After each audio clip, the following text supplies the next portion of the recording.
जय श्री कृष्णा। भाद्रपद मास शुक्ल पक्ष की पद्मा एकादशी का महात्म्य। युधिष्ठिर ने पूछा, केशव, भाद्रपद मास के शुक्ल पक्ष में जो एकादशी होती है उसका क्या नाम, कौन देवता और कैसी विधि है, यह बताइए। भगवान श्री कृष्ण बोले, राजन, इस विषय में मैं तुम्हें आश्चर्यजनक कथा सुनाता हूँ जिसे ब्रह्मा जी ने महात्मा नारद जी से कहा था। नारद जी ने पूछा, चतुर्मुख, आपको नमस्कार है। मैं भगवान विष्णु की आराधना के लिए आपके मुख से यह सुनना चाहता हूँ कि भाद्रपद मास के शुक्ल पक्ष में कौन सी एकादशी होती है। ब्रह्मा जी ने कहा, मुनिश्रेष्ठ, तुमने बहुत उत्तम बात पूछी है। क्यों न हो, वैष्णव जो ठहरे। भादों के शुक्ल पक्ष की ये एकादशी पद्मा के नाम से विख्यात है। उस दिन भगवान ऋषिकेश की पूजा होती है। यह उत्तम व्रत अवश्य करने योग्य है। सूर्यवंश में मानधाता नामक एक चक्रवर्ती सत्यप्रतिज्ञ और प्रतापी राजऋषि हो गए हैं। वे प्रजा का अपने औरस पुत्रों की भांति धर्म पूर्वक पालन किया करते थे। उनके राज्य में अकाल नहीं पड़ता था, मानसिक चिंताएं नहीं सताती थी और व्याधियों का प्रकोप भी नहीं होता था। उनकी प्रजा निर्भय तथा धन धान्य से समृद्ध थी। महाराज के कोष में केवल न्याय उपार्जित धन का ही संग्रह था। उनके राज्य में समस्त वर्णों और आश्रमों के लोग अपने अपने धर्म में लगे रहते थे। मानधाता के राज्य की भूमि कामधेनु के समान फल देने वाली थी। उनके राज्य करते समय प्रजा को बहुत सुख प्राप्त होता था। एक समय किसी कर्म का फल भोग प्राप्त होने पर राजा के राज्य में 3 वर्षों तक वर्षा नहीं हुई। इससे उनकी प्रजा भूख से पीड़ित हो नष्ट होने लगी। तब संपूर्ण प्रजा ने महाराज के पास आकर इस प्रकार कहा। प्रजा बोली, नृपश्रेष्ठ, आपको प्रजा की बात सुननी चाहिए। पुराणों में मनीषी पुरुषों ने जल को नारा कहा है। वह नारा ही भगवान का अयन निवास स्थान है, इसलिए वे नारायण कहलाते हैं। नारायण स्वरूप भगवान विष्णु सर्वत्र व्यापक रूप में विराजमान हैं। वे ही मेघ स्वरूप होकर वर्षा करते हैं। वर्षा से अन्न पैदा होता है और अन्न से प्रजा जीवन धारण करती है। नृपश्रेष्ठ, इस समय अन्न के बिना प्रजा का नाश हो रहा है, अतः ऐसा कोई उपाय कीजिए जिससे हमारे योगक्षेम का निर्वाह हो। राजा ने कहा, आप लोगों का कथन सत्य है, क्योंकि अन्न को ब्रह्म कहा गया है। अन्न से प्राणी उत्पन्न होते हैं और अन्न से ही जगत जीवन धारण करता है।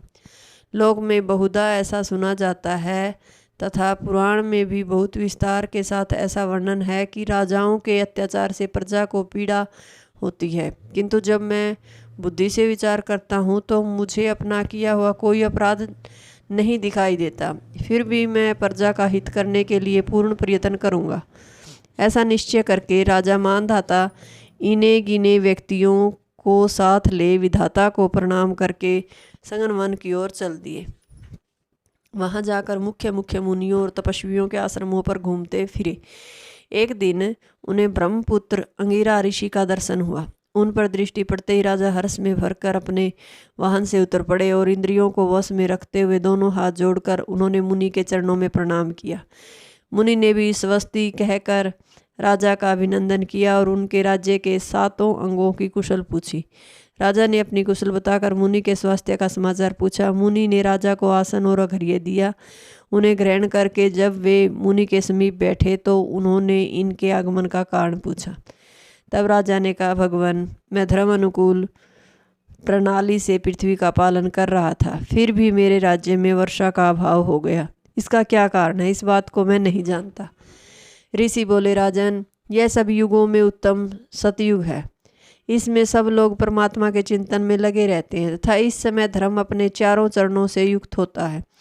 इस युग में केवल ब्राह्मण ही तपस्वी होते हैं, दूसरे लोग नहीं। किंतु महाराज, तुम्हारे राज्य में यह शूद्र तपस्या करता है, इसी कारण मेघ पानी नहीं बरसाते। तुम इसके प्रतिकार का यत्न करो जिससे वह नावृष्टि का दोष शांत हो जाए। राजा ने कहा, मुनिवर, एक तो यह तपस्या में लगा है, दूसरे निरपराध है, अतः मैं इसका अनिष्ट नहीं करूँगा। आप उक्त दोष को शांत करने वाले किसी धर्म का उपदेश कीजिए। ऋषि बोले, राजन, यदि ऐसी बात है तो एकादशी का व्रत करो। भाद्रपद मास के शुक्ल पक्ष में जो पद्मा नाम से विख्यात एकादशी होती है उसके व्रत के प्रभाव से निश्चय ही उत्तम वृष्टि होगी। नरेश, तुम अपनी प्रजा और परिजनों के साथ इसका व्रत करो। ऋषि का यह वचन सुनकर राजा अपने घर लौट आए। उन्होंने चारों वर्णों की समस्त प्रजाओं के साथ भादों के शुक्ल पक्ष की पद्मा एकादशी का व्रत किया। इस प्रकार व्रत करने पर मेघ पानी बरसाने लगे, पृथ्वी जल से अपलावित हो गई और हरी भरी खेती से सुशोभित होने लगी। उस व्रत के प्रभाव से सब लोग सुखी हो गए। भगवान श्री कृष्ण जी कहते हैं, राजन, इस कारण इस उत्तम व्रत का अनुष्ठान अवश्य करना चाहिए। पद्मा एकादशी के दिन जल से भरे हुए घड़े को वस्त्र से ढककर दही और चावल के साथ ब्राह्मण को दान देना चाहिए। साथ ही छाता और जूता भी देने चाहिए। दान करते समय निम्नांकित मंत्र का उच्चारण करें। बुधवार और श्रवण नक्षत्र के योग से युक्त द्वादशी के दिन बुध श्रवण नाम धारण करने वाले भगवान गोविंद, आपको नमस्कार है, नमस्कार है। मेरी पाप राशि का नाश करके आप मुझे सब प्रकार के सुख प्रदान करें। आप पुण्य आत्माजनों को भोग और मोक्ष प्रदान करने वाले हैं तथा सुखदायक हैं। राजन, इसके पढ़ने और सुनने से मनुष्य सब पापों से मुक्त हो जाता है।